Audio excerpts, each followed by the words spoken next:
Hey there and welcome to Scandal Steep.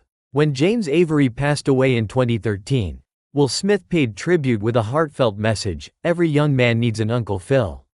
Will Smith's simple statement conveyed a powerful message. For many, Avery was the anchor of the Fresh Prince of Bel-Air, the stern yet loving patriarch, Uncle Phil. And yet, after his passing, something didn't sit right. Hollywood, the media, and even many fellow celebrities seemed to barely acknowledge his death.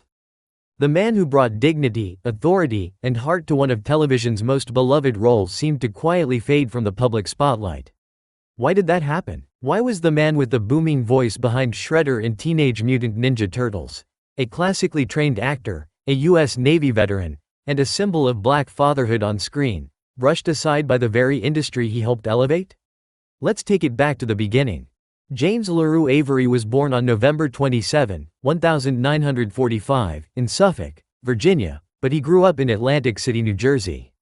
Raised by a single mother, Florence Avery, he spent his youth in a modest household shaped by struggle and sacrifice.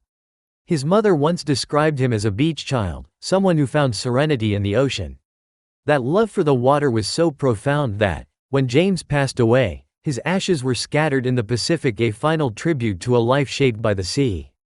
After high school, like many young men of his time facing limited options, Avery joined the U.S. Navy in 1968 and served in the Vietnam War until 1969. The details of his service remain largely private, but we know that war changes people. The mental and emotional toll of combat left scars on many veterans, scars that aren't always visible. Though Avery rarely spoke publicly about his time in Vietnam, those experiences likely contributed to the quiet intensity and gravitas he brought to every role he played later in life.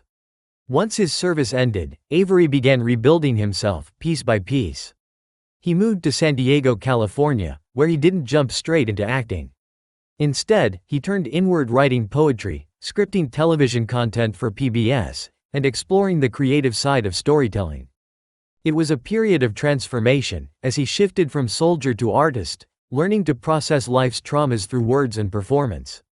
Eventually, Avery decided to pursue acting formally and enrolled at the University of California, San Diego. There, he earned a degree in drama and literature. He didn't just want to act, he wanted to master the craft.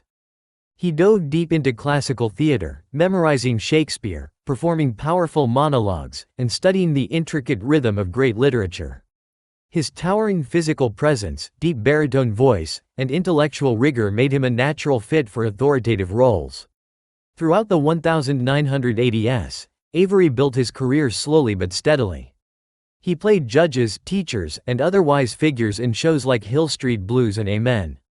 He also broke into voice acting, landing a role that many fans from the 90s remember vividly: Shredder, the menacing villain from the Teenage Mutant Ninja Turtles cartoon. That deep, commanding voice that terrified kids every Saturday morning? That was Avery too. But the true turning point came in 1990, when he was cast as Philip Banks in The Fresh Prince of Bel-Air. At first glance, it might have seemed like just another sitcom dad role. But Avery turned it into something iconic.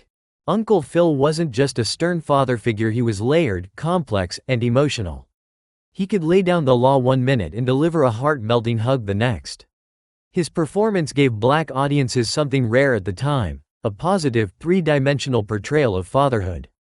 Behind the scenes, however, Avery was dealing with serious health issues. As he aged, he battled complications related to heart disease and diabetes. He kept his struggles private, not wanting them to overshadow his work. Still, the toll it took was evident to those closest to him. When he passed away on December 31, 2013, from complications following open-heart surgery, fans around the world were devastated.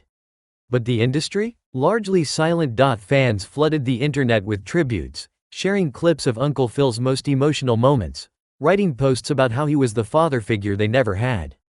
He had left an indelible mark on a generation, particularly in Black households where strong, loving representations of fathers were too often missing from mainstream TV. And yet, major award shows failed to honor him. There was no prime-time tribute, no televised memorial, and no heartfelt segment at the Emmys or Oscars. Just silence. Will Smith shared his grief publicly, calling Avery a mentor and a father figure in his own life. Alfonso Ribeiro, who played Carlton, posted kind words. But the industry at large didn't seem to feel the weight of the loss. There was no documentary, no reunion show at the time, and no meaningful look back at a man who helped shape television history. And then, to make matters worse, the conversation around James Avery's legacy was hijacked by gossip. A few years after his death, a clip from a podcast featuring comedian Godfrey went viral. In it, Godfrey mocked Avery's voice and mannerisms, jokingly labeling him gay as hell without any evidence or context. He even referred to him as Aunt Phil, a cruel twist on his iconic role. The internet lit up, and suddenly, the dialogue was no longer about Avery's immense talent or the characters he brought to life. It was about rumors and jokes. Avery had always been a private man. He never publicly discussed his sexuality, and he had been married to his wife, Barbara, for decades. There was no credible source confirming or denying anything about his personal life. But instead of respecting his silence and focusing on his body of work, social media erupted with speculation. It was disrespectful, especially because he wasn't around to defend himself or clarify anything. Fans were furious. They took to social media to call out the disrespect and to remind people of what truly mattered: Avery's legacy as an actor, mentor, and cultural icon. Many argued that even if the rumors were true, it wouldn't change what he meant to them. He was still Uncle Phil. Still the man who gave one of the most powerful TV performances of the 90s. Still the reason many young people believed in fatherhood.